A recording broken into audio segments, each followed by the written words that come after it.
सी कोई खाजी मनिंग की ग्राउंड है तारे को कोई की लोकेशन कोई अगर अब तो जरा के ग्रीन स्कूल है ना कोई ले जाबनी दिगे नाकन ने को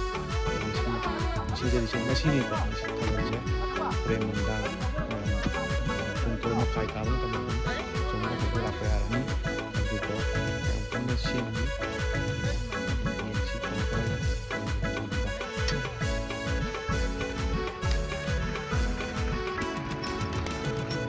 sih sih green school sini bukan green school selera wah green school selera ni jadi kita laga istilah ini bukan teman kunjai itu bisa teman teman tadi yang kau bukan ini Heidi कोई कामों चल के लंबी हाजी money में होगा ये हमको उतर के ग्रीन स्कूल से ले रहे पा ग्रीन स्कूल से ले रहे हैं